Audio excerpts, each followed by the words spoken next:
उत्तर प्रदेश में नई शिक्षा सेवा चयन आयोग के माध्यम से होने वाली सभी भर्तियों के संदर्भ में 2024 के एग्जामिनेशन कैलेंडर को लेकर के आयोग पर जब अभ्यर्थियों ने धरना प्रदर्शन किया तो उनके द्वारा पब्लिक डोमेन में ये सूचना दी गई कि हम अगस्त 15 तक यानी 15 अगस्त तक एग्जामिनेशन कैलेंडर जारी कर देंगे। उस समय भी मैंने आपको सचेत किया था, अवगत कराया था कि इस प्रकार की कोई भी प्रक्रिया शिक्षा विभाग में नहीं चल रही है।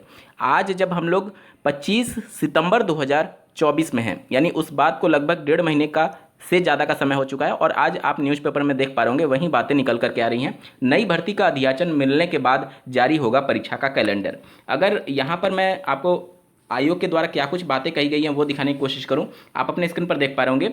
आयोग के सूत्रों का कहना है कि आयोग के पास अभी कोई नई भर्ती के संदर्भ में अध्याचन नहीं मिले हैं। ऐसे में कैलेंडर कैसे जारी किया जा सकता है? नई भर्ती का अध्याचन मिलने के बाद ही कैलेंडर तैयार किया जाएगा। तो अभी सरकार के द्वारा शिक्षक भर्ती के संदर्भ में कोई भी आदेश दिया ही नहीं गया है। देखिए, यहाँ पर बातें कही जा रही हैं कि जो संबंधित विभाग है उससे अध्याचन मिलेगा आयोग के पास। देखिए, अध्याचन मिलना इतना कठिन काम नहीं है, 1 घंटे का काम है। अगर सरकार चाह दी तो 1 घंटे में अध्याचन आयोग के पास पहुंच जाएगा।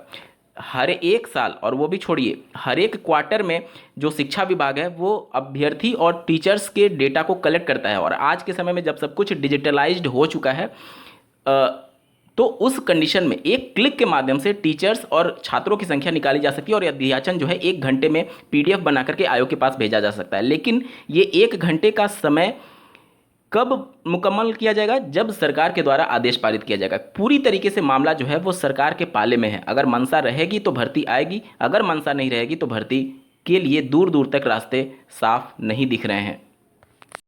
स्पेशली जब प्राथमिक स्तर की शिक्षक भर्ती की बात की जाती है तो आप अपने स्क्रीन पर देख पा रहे होंगे। यहाँ पर देखिए, उत्तर प्रदेश शिक्षा सेवा चयन आयोग ने परीक्षा कैलेंडर जारी करने के लिए कमेटी का गठन तो कर दिया है, लेकिन अभ्यर्थियों को कैलेंडर के लिए अभी इंतजार करना होगा। आयोग को किसी भी नई भर्ती का अध्याचन अब तक नहीं मिला है। कैलेंडर तभी जारी किया जा सकेगा जब आयोग भर्तियों का अध्याचन मिलेगा। वर्तमान में आयोग के पास 2 लंबित भर्तियां हैं, जैसे कि असिस्टेंट प्रोफेसर वाली और जो टीजीटी पीजीटी की भर्तियां हैं, 4163 पद। इसके अलावा आयोग के पास अभी कोई भी लंबित भर्ती नहीं है। आप देख पा रहे होंगे दोनों भर्तियों के लिए 2 साल पहले अगस्त 2022 में आवेदन की प्रक्रिया पूर्ण की जा चुकी है। आयोग को अब भर्ती परीक्षा तिथि घोषित करनी है। परीक्षा कैलेंडर जारी करने के लिए आयोग के पास फिलहाल किसी नई भर्ती का अध्याचन नहीं है। अभ्यर्थियों के आंदोलन के मद्देनजर आयोग ने शासन और संबंधित विभाग को पत्र भेज करके प्राथमिक शिक्षक भर्ती के लिए रिक्त पदों का अध्याचन मांगा है, लेकिन प्रक्रिया लंबी है। अभी भी प्रक्रिया लंबित है और इसके संबंध में कोई भी ना तो देखिए, विभाग केवल कहने की बात होती है। जब तक सरकार आदेश नहीं करेगी कोई भी विभाग अपनी तरफ से अध्याचन नहीं भेज देता है। जब तक सरकार की हर तरफ से हरी झंडी नहीं होगी तब तक कोई भी अध्याचन नहीं भेजा जाता है। यहाँ पर भले ही आपको मीडिया में दिखा दिया जाता है कि रिक्त पदों को भरने के आदेश दे दिए गए हैं, वो एक तरीके से मीडिया में बस बातें दिखाने के लिए होती हैं। वाकई में अगर आदेश दिया जाता तो 1 घंटे का काम है और 1 घंटे में अध्याचन आयोग के पास पहुंच जाता और अगर निश्चित तौर पर गंभीरता होती तो 1 घंटे में आयोग कैलेंडर भी जारी कर देता। उत्तर प्रदेश के परिषदीय प्राथमिक विद्यालयों में अध्याचन अभी भेजे जाने की संभावना कम ही दिख रही है। इस वजह से क्योंकि अभी सभी जिलों में ऐसे विद्यालयों को चिन्हित किया जा रहा है जहां पर 50 से कम छात्रों का नामांकन है और ऐसे विद्यालयों को दूसरे विद्यालयों में मर्ज किया जाएगा और इस पहले वाले विद्यालय की जो स्थिति है उस पर संदेह रहेगा कि ये बंद किया जा सकता है। आप अपने स्क्रीन पर देख पा रहे होंगे, ये खबर बरेली से प्रकाशित हुआ है। इससे पहले मैंने कानपुर देहात का डेटा दिखाया था जिसमें 850 विद्यालय बंद हो रहे थे और आज यहाँ पर देख सकते हैं 660 प्राथमिक विद्यालय यहाँ पर बंद हो रहे हैं। तो ये सभी जिलों से जब एक्चुअल में डेटा कलेक्ट होकर के आएगा तभी तो अध्याचन या फिर इस प्रकार की चीज़ों को लेकर के आगे बढ़ा जा सकता है। क्योंकि अब यहाँ से जो बच्चे ट्रांसफ़र होंगे किसी नए विद्यालय में, कितने बच्चे जा रहे हैं, एक्चुअल में कितनों का नामांकन हुआ और कितने बच्चे नहीं गए, उन सब का डेटा एडजस्ट करने के बाद से एक्चुअल जो नेट डेटा होगा छात्रों का और जो नेट टीचर्स का डेटा होगा उसके हिसाब से, छात्र शिक्षक अनुपात के हिसाब से फिर से डेटा एक तरीके से कंपाइल करके एक्चुअल जो पीपल टीचर रेशियो होता है, छात्र शिक्षक अनुपात होता है, उसके हिसाब से शिक्षकों के पद एग्जैक्टली पता चलेंगे कि कितने पद खाली हैं या फिर जो खाली थे वो भी खत्म हो चुके हैं। क्योंकि 660 प्राथमिक विद्यालय बंद होना, कानपुर देहात में 850 विद्यालय बंद होना, अन्य जिलों में भी ऐसे सैकड़ों विद्यालयों का बंद होना बहुत भयावह स्थिति की तरफ इशारा कर रहा है। देश और प्रदेश से सरकार की जवाबदेही धीरे धीरे करके ख़त्म होती चली जा रही है।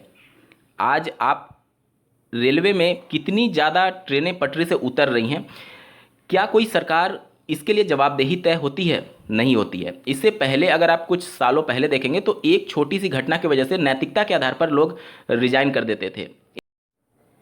महंगाई को लेकर के जब भी वित्त मंत्री से सवाल पूछा जाता है तो जवाबदेही तो छोड़िए, उनके द्वारा मजाकिया अंदाज में प्रश्न को टाल दिया जाता है। जीएसटी को लेकर के एक प्रश्न, अगर आप खबरों से अवगत रहते होंगे तो आपने देखा होगा कि वित्त मंत्री से प्रश्न जब पूछा गया जीएसटी, और उन्होंने सिंपल सा एक जवाब मांगा था कि जीएसटी को थोड़ा सा सिंपल कर दिया जाए, उनको बाकायदा माफ़ी मांगना पड़ा और उसका वीडियो बना करके जो आईटी सेल है उसके माध्यम से पूरा प्रचारित किया गया था। तो अब आप समझ पा रहे होंगे कि किस प्रकार से एक दिशा में केवल कार्य चल रहा है। जवाबदेही लगभग शून्य हो चुकी है सरकारों की, जो कि बहुत गलत है और बहुत गलत दिशा में देश आगे जा रहा है। सरकार की तरफ से जो मित्र होने का आरोप लगता है, उन्हीं को सभी सेक्टर्स में ठेके मिल रहे हैं, बाकी दूसरे को ठेका नहीं मिल पा रहा है। निश्चित तौर पर ये सभी चीज़ें एक मोनोपोली की तरफ इशारा कर रही हैं, और जब भी देश में मोनोपोली होगी तो इसी प्रकार से प्राइसेस हाइक देखने को मिलेगा, क्योंकि आपने सारे बिजनेसेस एक पर्टिकुलर किसी इंडस्ट्री को से एसोसिएटेड कंपनी को दे दिया है, जिसकी वजह से अन्य कंपनियों के पास उतने काम नहीं है और वो कंपनी जैसा चाहे जितना चाहे वो प्राइस को हाइक कर सकती है। टेलीकॉम कंपनियों का मैं बार बार उदाहरण देता हूं, क्योंकि इसका जीवंत उदाहरण आप सभी के समक्ष है कि देश में पहले टेलीकॉम कंपनियों की महंगाई कितनी थी और आज के डेट में महंगाई देख लीजिए। सरकारी कंपनियों को इसीलिए बर्बाद किया जाता है ताकि प्राइवेट कंपनियों के हाथ में पूरी बागडोर दी जा सके। पहले सरकारी कंपनियों और सरकारी इस प्रकार के संस्थाओं को धीरे धीरे करके दुष्प्रचारित किया जाता है, जैसे बीएसएनएल के साथ हुआ। उसके बाद से धीरे धीरे जो पूरा प्रोजेक्ट्स होते हैं वो प्राइवेट की तरफ शिफ्ट होने लगते हैं और उसके बाद से मोनोपोली बन जाती है प्राइवेट की। इसी प्रकार से सरकारी विद्यालयों को लेकर के स्थिति बन रही है। धीरे धीरे विद्यालय करके बंद होते चले जा रहे हैं और अब जो पूरा मोनोपोली हो जाएगा वो प्राइवेट विद्यालयों का हो जाएगा। अभी कम से कम प्राइवेट विद्यालयों के मन में ये थोड़ा सा डर जरूर होता था कि अगर हम अपनी फीस को बहुत ज़्यादा हाइक कर देंगे तो सरकारी विद्यालय में बच्चे फिर से मूव होने लगेंगे। लेकिन जैसे ही सरकारी विद्यालय बंद हो जाएंगे उसके पास तो अभिभावक के पास कोई विकल्प ही नहीं रहेगा, वो जितना प्राइस हाइक करना चाहेंगे वो कर देंगे। आप पढ़ाएं या ना पढ़ाएं अपने बच्चे को, उनसे कोई मतलब नहीं है। तो बहुत भयानक स्थिति होने वाली है भविष्य में जाकर के। मैं सचेत कर रहा हूँ बार बार वीडियो के माध्यम से, सचेत हो जाइए। मीडिया अगर आपकी बात नहीं सुनती है तो निश्चित तौर पर सोशल मीडिया का ज़माना है।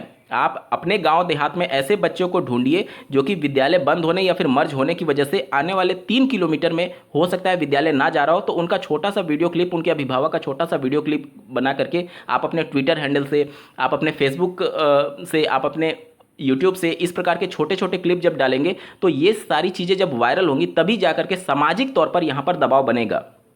क्योंकि पॉलिटिकल दबाव तो अब लगभग शून्य हो चुका है। विपक्ष नाम मात्र का रह चुका है। विपक्ष इन मुद्दों को लेकर के बहुत ज़्यादा गंभीर नहीं है। विपक्ष केवल और केवल सत्ता में आने के लिए उतारू है। क्योंकि जिस प्रकार से छोटी छोटी घटनाओं को लेकर के अभी जो सत्ता में सरकार है वो सड़कों पर पहले उतरा करती थी सिलेंडर के प्राइस को लेकर के, आज सिलेंडर का प्राइस कहाँ पर जा चुका है? क्या विपक्ष इसको मुद्दा बना पा रहा है? रोजगार के मुद्दे को लेकर के कि हम हर एक साल 2 करोड़ रोजगार देंगे, इन मुद्दों को लेकर के जिस प्रकार से सरकार सत्ता में आई थी, क्या विपक्ष इस प्रकार के मुद्दों को हाईलाइट कर पा रहा है? नहीं कर पा रहा है। निश्चित तौर पर ये सारी चीज़ें जो हैं वो अब आम जनता को समझनी होगी और आम जनता ही अगर अपने लिए आवाज़ उठाएगा तभी कुछ हो सकता है। अन्यथा की कंडीशन में जिस प्रकार से अन्य सरकारी कंपनियों का हाल हुआ और आम पब्लिक उस समय मजा ले रही थी, वही चीज़ें अब सबके सामने एक एक करके आएगी।